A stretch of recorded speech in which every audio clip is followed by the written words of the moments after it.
સ્પર્ધાત્મક પરીક્ષાની તૈયારી કરતા વિદ્યાર્થીઓની પ્રથમ પસંદગી એટલે આઈસી ક્લિક્સ, જ્યાં તમને મળે છે દરેક કોર્સના વિષય વાઇઝ વિડીયોઝ, ફ્રી મટીરિયલ્સ તથા દરેક પરીક્ષાને લગતી સંપૂર્ણ માહિતી. તો આજે જ ડાઉનલોડ કરો તમારા મોબાઈલ પર આઈસી ક્લિક્સ એપ અને તમારા મિત્રો સાથે પણ શેર કરો. નમસ્કાર વિદ્યાર્થી મિત્રો, આઈસીના યુટ્યુબ ચેનલ પર આપ સૌનું હાર્દિક સ્વાગત છે.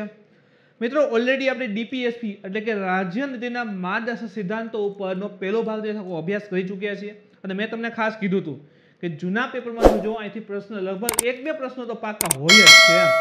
તો ડીપીએસપી ઉપર સતત પ્રશ્ન આવી રહ્યા છે, તો ફરી પાછો ઓલરેડી ભાગ 1માં આપણે અનુચ્છેદ 40 સુધીનો અભ્યાસ કરી ચૂક્યા છીએ. તો આજે આપણે અનુચ્છેદ 41 થી લઈ અને 51 સુધીનો અભ્યાસ જે છે કરવાના છીએ, જે ખૂબ જ ઇમ્પોર્ટન્ટ છે. એમાં ઘણા અનુચ્છેદ તો એવા છે કે સતત 2-3 વાર 3-3, 4-4 વાર પૂછાઈ ગયેલા છે, તો એને પણ આપણે સમજશું. તો શરૂ કરીએ મિત્રો. તો સૌથી પહેલો આજે આવશે અનુચ્છેદ 41. તો અનુચ્છેદ 41 માં શેની વાત કરેલી છે? તો કે અનુચ્છેદ 41 છે મિત્રો, કામ, શિક્ષણ અને અમુક પ્રસંગે જાહેર સહાય મેળવવાનો હક બાબતે વાત કરેલી છે. જેમ કે કામ મેળવવું એ હક છે, પણ ક્યારે? જે ડીપીએસપી અંતર્ગત રાજ્ય કાયદો બનાવે છે, તો રાજ્ય પોતાની આર્થિક શક્તિ અને વિકાસની મર્યાદામાં રહીને વૃદ્ધાવસ્થા, પછી માંદગી છે અને અપંગતાના પ્રસંગે અને વિના વાકે વેઠવી પડતી તંગીના અન્ય પ્રસંગે કામ, શિક્ષણ અને જાહેર મદદ મળી રહે તે માટે અસરકારક જોગવાઈ કરશે. જેમ કે સિમ્પલ તમને વાત કરી કે લોકડાઉન હતું તો બધાને આર્થિક સમસ્યાઓ આવેલી હતી. તો સરકારે શું કર્યું કે ભાઈ જે આપણે કહેવાય કે ભાઈ પબ્લિક ડિસ્ટ્રીબ્યુશન પીડીએસ સિસ્ટમ, જે રાશન કાર્ડને આપણે કહીએ ને, એની અંદર ફ્રીમાં અન્નની સુવિધા ઉપલબ્ધ કરી. સેકન્ડ થિંગ, પેન્શન યોજના રહેલ છે, વૃદ્ધાવસ્થા માટે ઇમ્પોર્ટન્ટ છે. માંદગી માટે તમે જુઓ તો આયુષ્યમાન કાર્ડ નહીં રહેલા છે. અપંગતા માટે તમે જુઓ કે છૂટછાટ ઘણી દ્રષ્ટિએ આપવામાં આવે છે, બરાબર. તો આ બધી વસ્તુની વાત જે છે શેમાં કરેલી છે? કે અનુચ્છેદ 41માં કરેલી છે. ખાસ કરીને તો કામ, શિક્ષણ અને અમુક પ્રસંગે જાહેર સહાય મેળવવાનો હક રહેલો છે અનુચ્છેદ 41 ની અંતર્ગત. 42 ની વાત કરીએ મિત્રો, તો કામ અંગેની ન્યાયી અને મનોવંચિત પ્રસૂતિ સહાય માટે જોગવાઈ. આપણે કહીને મેટરનિટી લીવ, તો આ મેટરનિટી લીવ, જો આ પર્ટિક્યુલર આ વસ્તુ પૂછેલી છે, આ મેટરનિટી લીવ જે છે એની જોગવાઈ કયા અનુચ્છેદમાં કરેલી છે? તો અનુચ્છેદ 42 બંધારણના ભાગ 4 ડીપીએસપી ની અંતર્ગત જે છે વાત કરેલી છે. તો કામ અંગેની ન્યાયી અને મનોવંચિત પરિસ્થિતિ હોવી જોઈએ. તો અને એની સાથે જ પ્રસૂતિ સહાય માટેની પણ જોગવાઈ જે છે આમાં કરેલી છે. અનુચ્છેદ 43 ની વાત કરીએ આપણે મિત્રો, તો કામદારો માટે નિર્વાહ વેતન, જેમ કે આપણે કહીએ મનરેગા સ્કીમ શું છે? તો કે જેની અંતર્ગત શું કરવામાં આવે કે જે વ્યક્તિઓને કામ કરવું છે, જે બેરોજગાર રહેલા છે, કામ કરવું છે, તો એ નોંધણી કરાવે એનું નામ. અને આસપાસ શું છે, ગામ ક્ષેત્ર જ્યાં સરકાર દ્વારા કોઈને કોઈ પ્રકારના કાર્ય ચાલતા હોય છે, ત્યાં એને કાર્ય જે છે કામ આપવામાં આવે અને એના ઉપર જે છે એને રોજગારી પણ આપવામાં આવતી હોય છે, જેથી કરીને પોતાનો નિર્વાહ જે છે, ડેઈલી જે છે એનો જે ખર્ચ હશે, બરાબર, જે સામાન્ય જરૂરિયાતો રહેલી છે મિત્રો, એ જે છે ફૂલફિલ થઈ શકે છે. તો રાજ્ય જે છે એ યોગ્ય વિધિ વિધાનથી એટલે કે કાયદાથી અથવા તો આર્થિક વ્યવસ્થા દ્વારા અને કઈ રીતે ખેતીના ઉદ્યોગ કે અન્ય પ્રકારના તમામ કામદારોને કામ નિર્વાહ વેતન તેમજ શ્રેષ્ઠ જીવન ધોરણની અને નવરાશના એટલે કે બેરોજગારી અને સામાજિક અને સાંસ્કૃતિક તકોની પૂરેપૂરી ઉપયોગની ખાતરી આપતી કામની પરિસ્થિતિ સિદ્ધ કરવા પ્રયત્ન કરશે. હવે એમ થાય કે આ કેટલું ભયાનક ને કેવડું મોટું વાક્ય છે, પણ એનો સરળ ભાષામાં અર્થ એટલો જ નીકળીને આવે છે કે જેને પણ કાર્ય કરવું હશે, બેરોજગાર હશે, તો એને જે કામ અપાવવાની જવાબદારી, કામ કરવાની જવાબદારી રાજ્યની રહેશે અને એના પ્રમાણે વેતન પણ આપશે. એમને કે ચલો ખાલી કાર્ય જ કરાવવાનું છે, તો વેતન પણ આપશે. એટલે વેતન આપશે એટલે કે જે છે જે પણ એનો નિર્વાહનો ખર્ચ હોય ડેઈલી બેસિસનો, એનો એ ફૂલફિલ થઈ શકે છે. ખાસ કરીને ગ્રામ્ય વિસ્તારમાં વ્યક્તિગત સહકારી ધોરણે ગૃહ ઉદ્યોગને ઉત્તેજન આપવાનો પણ પ્રયત્ન કરશે. સિટી એરિયા હોય તો આસપાસ કંપનીને એવું હોય તો સરળતાથી જે છે રોજગારી મળી રહેતી હોય છે, પણ ગ્રામ્ય વિસ્તારમાં મુશ્કેલ હોય છે. તો ગ્રામ્ય વિસ્તારમાં નજીકમાં કંઈ કંપની પણ જોવા મળતી નથી અથવા તો ખૂબ જ ઓછી હોય, તો એ સમયે ગ્રામ્ય વિસ્તારમાં જે નાના લઘુ ઉદ્યોગો હોય, ગૃહ ઉદ્યોગ હોય, તો એને સરકાર જે છે મદદ કરશે અને એના દ્વારા જે છે કે રોજગારીને બધું પૂરું પાડવામાં આવશે. તો સહકારી ધોરણે વાત કરેલી છે. 43A ની વાત કરીએ તો સૌથી પહેલા તો અનુચ્છેદ 43A જે છે એ 1976માં જે 42મો બંધારણીય સુધારો થયો હતો, 1976માં 42મો બંધારણીય સુધારો, જેને મિની કોન્સ્ટિટ્યુશન પણ કહેવાય છે. Mini constitution. કોન્સ્ટિટ્યુશન એટલે કે ભારતનું આપણું જે બંધારણ કહીએ છીએ તે. તો એને નાનું બંધારણ તરીકે પણ ઓળખવામાં આવે છે. 42માં સુધારાને એટલા બધા સુધારા થયા હતા એમાં. તો એના દ્વારા 43A જે છે ડીપીએસપીમાં ઉમેરેલો છે.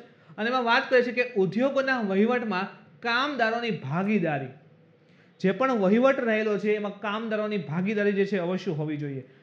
શા માટે? હવે વિચાર કરો કે ઉદ્યોગમાં જે ટોપ લેવલ ઉપર હશે એ તો જે છે એના મુજબ કાયદા બનાવતા હશે અથવા પોતાના ઉદ્યોગની આખી પોલિસીની સેટ કરતા હોય, પરંતુ ગ્રાઉન્ડ લેવલ ઉપર જે કામદારો રહેલા છે એને કઈ સમસ્યાઓ આવી રહી છે, એને શેની જરૂરિયાત છે, શું મુશ્કેલી રહી છે, તો એક કામદારનો આખો વર્ગ હશે સમજતો હશે અને કેવી રીતે એનું સમાધાન આવી પણ એને ખબર હશે કે આ મુજબ કરે તો વધારે ફાયદો થાય. તો જે પણ કામદારો રહેલા છે એમાંથી કેટલાક કામદારોને જે છે એના વહીવટની અંતર્ગત ઉદ્યોગના વહીવટમાં જે છે ભાગીદારી એની જે છે હોવી જોઈએ, જેથી કરી કે જ્યારે કામદારો માટે કંઈ પોલિસી એવું બનાવતા હોઈએ તો એમાં કઈ પ્રકારનું શોષણ એવું કંઈ થઈ શકે નહીં અને એના જે પણ પ્રશ્ન હોય એનું નિરાકરણ પણ સરળતાથી જે છે થઈ શકે છે. તો અનુચ્છેદ 43A એવું જોગવાઈ કરે છે કે ઉદ્યોગના વહીવટમાં કામદારોની ભાગીદારી હોવી જોઈએ. 44ની વાત કરીએ તો લગભગ 2017ની જ્યારે જીપીએસસી લેવાની તેમાં પૂછાયેલો પ્રશ્ન છે.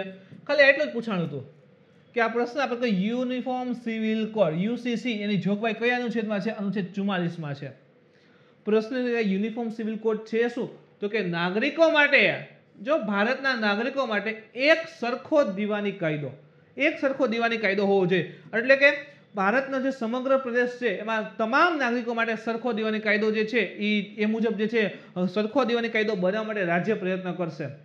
એનો અર્થ એમ પણ થઈ શકે કે કાયદા અનુસાર જાતિ, ધર્મ, લિંગ, ભાષા એના આધારે જે છે અલગ અલગ લોકોને અલગ ન્યાય જે છે આપી શકાય નહીં. જેમ કે આનું એક્ઝામ્પલ સમજો તો તમે ટ્રિપલ તલાક લઈ શકો છો. ટ્રિપલ તલાક ને સમજી શકાય છે. તો કે ભાઈ ધર્મના આધારે તમે ભેદભાવ કરી શકાય નહીં, ન્યાયિક કાયદો અલગ અલગ હોય નહીં ધર્મના આધારે.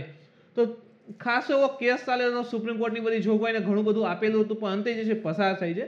તો આ મુજબ રાજ્ય કોશિશ કરે છે કે યુનિફોર્મ સિવિલ કોડ એટલે કે તમામ નાગરિકો માટે એક સરખો દીવાની કાયદો જે છે હોવો જોઈએ.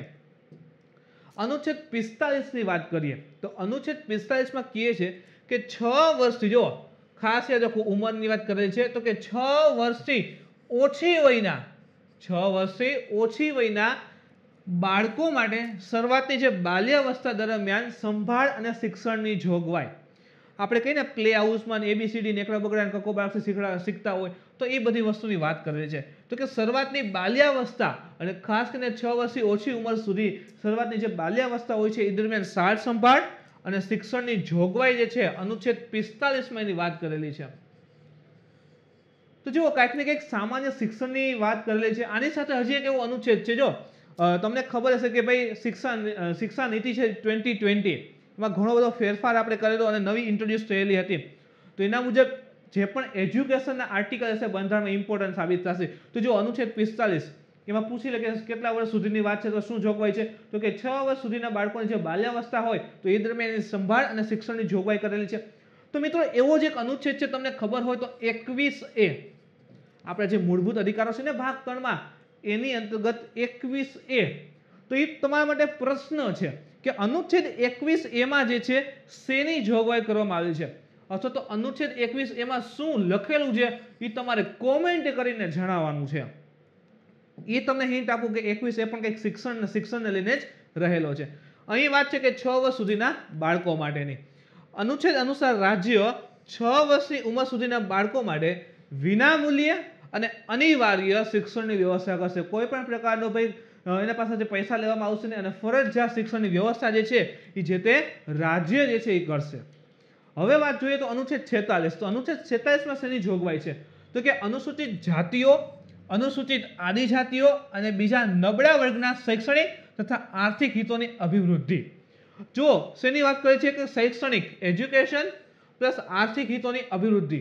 એટલે કે રાજ્ય જે છે એ લોકોને નબળા વર્ગોના ખાસ કરીને અનુસૂચિત જાતિઓ અને જનજાતિઓ માટે શૈક્ષણિક અને આર્થિક ઉન્નતિ વિશેની કાળજી કરશે અને સામાજિક અને તમામ પ્રકારના શોષણ સામેનું રક્ષણ કરશે. તો ખાસ કરીને તો ભાઈ અનુસૂચિત જાતિ અને જનજાતિ તથા નબળા વર્ગની અંતર્ગત રાજ્ય જે છે એ શિક્ષણને, એજ્યુકેશનને અને ઇકોનોમિક ઇન્ટરેસ્ટને એટલે કે ભાઈ આર્થિક ઉન્નતિને પ્રમોટ કરશે, એ વધારવા માટે પ્રયાસ કરશે.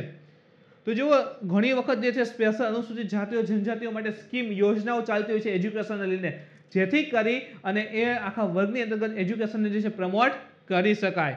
તો અહીં વાત કરી છે અનુચ્છેદ 46માં, તો એસસી એસટી અથવા તો અનુસૂચિત જાતિ અને આદિજાતિઓ માટે, અને આના સિવાય તો કે નબળા વર્ગ માટે શૈક્ષણિક અને આર્થિક હિતની અભિવૃદ્ધિ. 47 ની વાત કરીએ તો શું કહેવા માંગે છે, તો કે પોષણ અને જીવન ધોરણ ઊંચા લાવવાની તથા જાહેર આરોગ્ય સુધારવાની રાજ્યની ફરજ છે. હવે આને સરળ ભાષામાં સમજવું ને તો જો આપણે પોષણ અભિયાન ચાલે છે,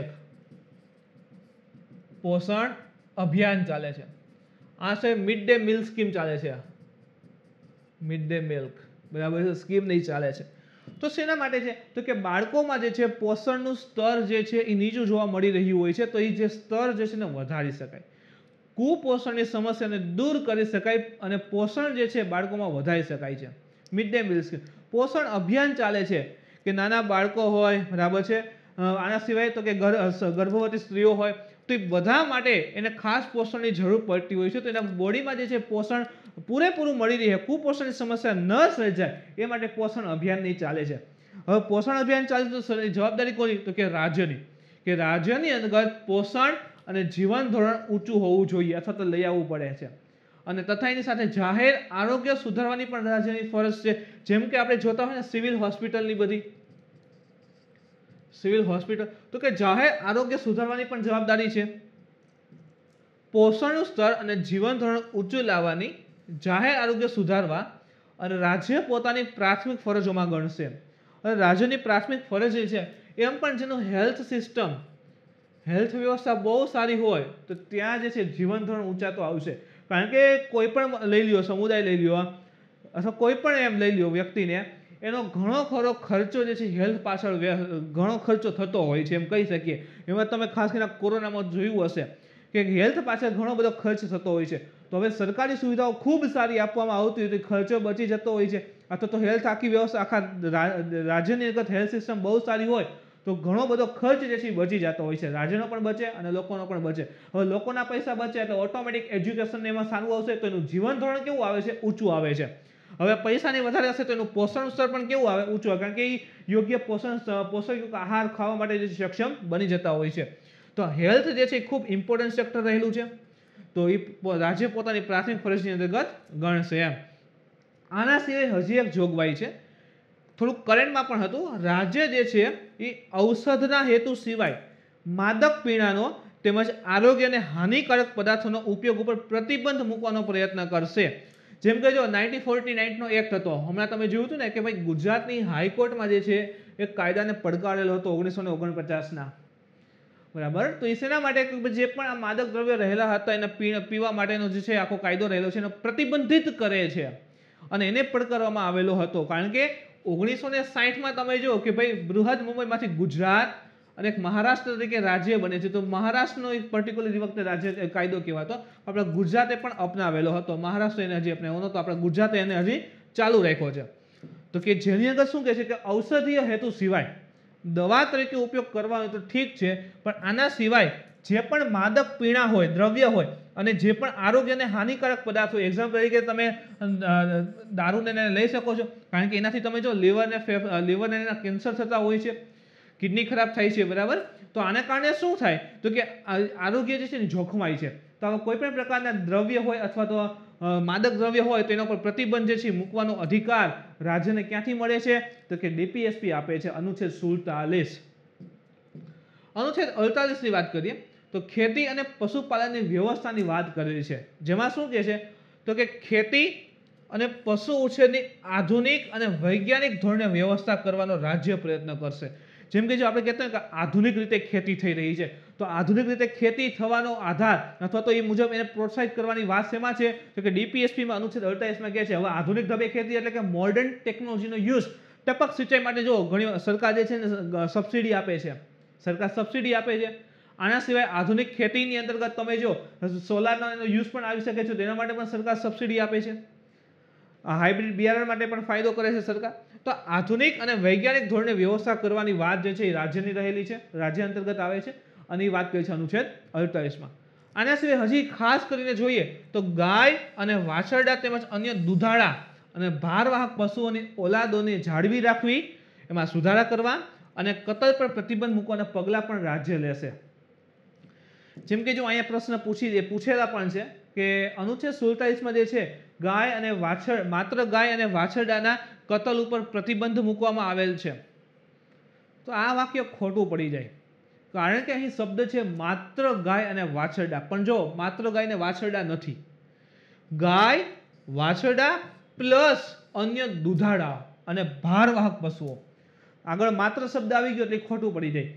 ગાય વાછરડા તો છે જ, પણ માત્ર નથી, આની સાથે તમામ દુધાળા પશુઓ હોય અને જે પણ ભારવાહક પશુઓ છે, ભારવાહક ઇન શોર્ટ કે ભાર વહન કરવા માટે એનો ઉપયોગ થતો, જેમ કે ગધેડાને એનો ઉપયોગ જે છે ભારવાહક તરીકે થાય છે. તો એ બધાને જે છે ઓલાદો હોય એની જાળવી રાખવી, એમાં સુધારા કરવા અને કતલ ઉપર પ્રતિબંધ જે છે મૂકવામાં આવેલો હોય છે. ઘણી વખત છાપામાં જોતા હોય છે કે ગાયને એને કતલખાને લઈ જતા છે, બચાવે છે, અને જે આ પ્રકારની એક્ટિવિટીમાં સમાવેશ હોય એને કાયદાકીય ગુનો ગણી અને પછી એને સજા પણ આપવામાં આવતી હોય છે. તો રાજ્યની જવાબદારી છે કે જે પણ દુધાળા પશુઓ રહેલા છે, ભારવાહક પશુઓ છે, એની રક્ષા કરવી જોઈએ, એના કતલખાને કતલ ઉપર પ્રતિબંધ મૂકવો જોઈએ. 48A ની વાત કરીએ તો 48માં શેની વાત છે? તો દુધાળા પશુઓની વાત છે, આધુનિક ખેતી અને પશુ ઉછેરની વાત કરેલ છે. અને અનુચ્છેદ 48A ની વાત કરીએ તો 48A ની અંતર્ગત પર્યાવરણનું જતન, સુધારણા તથા જંગલો અને વન્ય પશુ પક્ષીઓનું રક્ષણ બાબતે.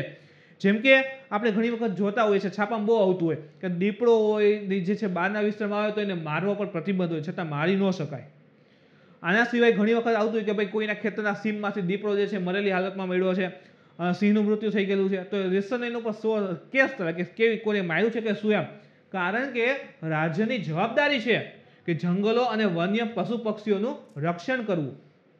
આની સાથે જો પર્યાવરણનું જતન પણ કરવું, તો પર્યાવરણ લઈને કેટલાક કાયદા બનાવવામાં આવતા હોય છે. એની સાથે તમે જો આ કંપનીમાંથી જે નીકળતા ધુમાડા હોય, કેમિકલ વાળું પાણી હોય, એ બધાને જે છે એના ઉપર એક્ટ કાયદા બનાવે છે. કારણ કે અનુચ્છેદ 48 એ રાજ્યને પાવર આપે છે કે પર્યાવરણનું જતન અને સુધારણા કરવા, એની સાથે જંગલો અને વન્ય પશુ પક્ષીઓનું પણ રક્ષણ કરવું. તો એની અંતર્ગત જે છે કાયદા બનાવવામાં આવે છે.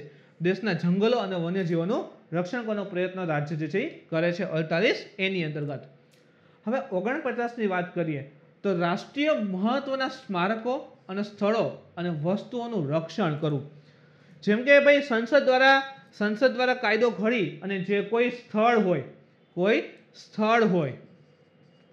કોઈ સ્મારક હોય અથવા તો કોઈ વસ્તુ હોય, તો એને જે છે ભાઈ એમ કે આ ઇમ્પોર્ટન્ટ છે, આપણે એને જાળવી રાખવાનું છે. તો આ વસ્તુને લૂંટફાટ કરવી, એમાં ફેરફાર કરવો, તોડી નાખવો, વિનાશ કરવો, એની નિકાસ કરી દેવી, બીજા દેશમાં મોકલી દેવું, એ બધી વસ્તુ પ્રોહિબિટેડ હોય. શેની અંતર્ગત? અને એ પ્રોહિબિટેડ કરવાની જવાબદારી કોની હોય? રાજ્યની હોય. જેમ કે જો આપણે ગુજરાતમાં જે છે ગિરનારની અંતર્ગત જુનાગઢમાં જે છે અશોક શિલાલેખ આવેલો છે, તો એનું રક્ષણ કરવું અને જવાબદારી આપણે ગુજરાત સરકારની હોય. કાલે ઉઠીને કોઈ મોટો હથોડો નાનામાં તોડી નાખો, શું છે પથ્થરમાં જોવું છે, તેમ ન થઈ શકે, કારણ કે એની જવાબદારી રાજ્ય સરકાર લીધેલી હોય છે. આના સિવાય હજી તમે જો ઘણી જગ્યાએ ફરવા જતા હોય, પ્રાચીન દિવાલને એવું પડેલું હોય, તો તમે જોતા કે આ રીતે આવા ચિત્ર જોવા મળે, ફલાણા લવ ઢીકડા આવા. તો આ બધી વસ્તુ પ્રોહિબિટેડ છે, બીકોઝ જાળવવાની જવાબદારી છે આપણી, રાજ્યની ફરજ છે. તો જે પણ આવા કાયદાકીય રીતે કાયદાથી મહત્વ ધરાવતા આવા કોઈ પણ સ્મારક હોય, આના સિવાય કોઈ એવા સ્થળ અથવા તો વસ્તુ હોય, તો એનું યથાપ્રસંગ મુજબ આ બધી વસ્તુ જે છે પ્રોહિબિટેડ કરવામાં આવશે અને રાજ્યની ફરજ હશે. અનુચ્છેદ 50ની વાત કરીએ, ઘણી વખત પૂછાયેલો છે કે separation of judiciary from executive, એટલે કે ન્યાયતંત્રને કારોબારી તંત્રથી અલગ કરવા બાબતની વાત છે. તો અનુચ્છેદ 50માં શેની જોગવાઈ છે? તો કે ન્યાયતંત્રને કારોબારથી અલગ કરવા બાબત. જેમ કે તમે જો આ ત્રણેયને જાણો છો કે લેજિસ્લેટિવ એટલે કે ધારાસભા, સંસદ કહીએ ને, ધારાસભા. ઓકે, અહીં એક્ઝિક્યુટિવ છે અને જ્યુડિશિયલ છે. જ્યુડિશિયલ એટલે કે ન્યાયતંત્ર અને એક્ઝિક્યુટિવ એટલે કારોબારી. તો ધારાસભા, કારોબારી અને ન્યાયતંત્ર આવતું એમ 8મા 9માં પરફેક્ટ ગુજરાતી શબ્દ છે. તો ધારાસભા શું કાર્ય કરે છે? તો કે કાયદો ઘડવાનું કાર્ય કરે છે. એક્ઝિક્યુટિવ તો એને લાગુ કરે, પ્રેસિડેન્ટ જેવી સાઇન કરશે એટલે પછી લાગુ પડે છે. તો કારોબારી કાયદો લાગુ કરશે હવે આ કાયદો બનાવે છે, લાગુ કરે છે, પરંતુ એ ભારતીય જનતા ભારતના નાગરિકોના હિતમાં ન હોય અથવા તો ભારતના નાગરિકોને જે એના મૂળભૂત અધિકારની આપવામાં આવે છે ક્યાંક એનું હનન થતું હોય તો એના આ કાયદાને રોક લગાવવાનું કાર્ય કોણ કરે છે? ન્યાયતંત્ર કરે છે. કાયદા પ્રમાણે કોઈને સપોઝ કે કાયદો કરેલો હોય કે ભાઈ સમાનતાનો અધિકાર, હવે કોઈને એનો અધિકાર જે છે એનું હનન થાય છે કોઈ વ્યક્તિ સાથે, તો હવે એના મૂળભૂત અધિકારનું હનન થાય છે તો ભાઈ એને ન્યાય મળવો જરૂરી છે. તો એ ક્યાં જશે? ન્યાયતંત્ર પાસે જઈ શકે છે. તો ત્રણેય તમે જુઓ, ખાસ કરીને તો ન્યાયતંત્ર અને આ જે કહીએ ને આપણે એક્ઝિક્યુટિવ એટલે કે કારોબાર, એ બે અલગ હોવા જરૂરી છે, જેથી કરીને પર્ટિક્યુલરલી કારોબારી જે છે એ ન્યાયતંત્ર ઉપર એક આમ કહેવાય ને થોડોક ભાર ન આપી શકે એમ. બે પર્ટિક્યુલર પોતપોતાની રીતે કાર્ય જે છે એ કરી શકે એમ. તો ન્યાયતંત્રને જે છે કારોબારીથી અલગ રાખવામાં આવ્યું છે, જેથી કરીને પરફેક્ટ કાર્ય થાય, ભ્રષ્ટાચાર એવું કંઈ થઈ શકે નહીં, એકબીજાથી સ્વતંત્ર રહી અને કાર્ય કરી શકે છે. અનુચ્છેદ 51 પણ પૂછેલો છે કે અનુચ્છેદ 51માં શેની જોગવાઈ છે? તો કે ઇન્ટરનેશનલ પીસ એન્ડ સિક્યોરિટી એટલે કે આંતરરાષ્ટ્રીય શાંતિ અને સુરક્ષાની વાત જે છે એ અનુચ્છેદ 51માં કરેલ છે. યાદ રાખો, ઇન્ટરનેશનલ પીસ એન્ડ સિક્યોરિટી, આંતરરાષ્ટ્રીય શાંતિ અને સુરક્ષાની વાત, સલામતીની વાત મિત્રો અનુચ્છેદ 51માં કરવામાં આવેલી છે, જેની અંતર્ગત જોઈએ તો આંતરરાષ્ટ્રીય શાંતિ અને સલામતીમાં વધારો કરવો એટલે કે ભાઈ શાંતિ જાળવી રાખવી અને સલામતી પણ જાળવી રાખવી. નાના નાના મુદ્દા ઉપર જે છે આમ કહેવાય ને બાંધવા નહીં વહી જવાનું એમ.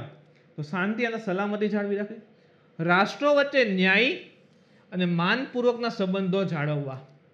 ન્યાય એટલે કે એવું નહીં કે ચલો ભાઈ નાનો એવો દેશ હોય, જો શ્રીલંકાને લઈએ તો શ્રીલંકા છે વિસ્તારમાં ઘણો નાનો છે, વસ્તીમાં ઘણો નાનો છે, ભારતની સાપેક્ષમાં સત્તા ઓછી ધરાવે છે, હથિયારને બધું ઓછું ધરાવે છે, છતાં એની સાથે આપણે ખોટું નથી કરતા.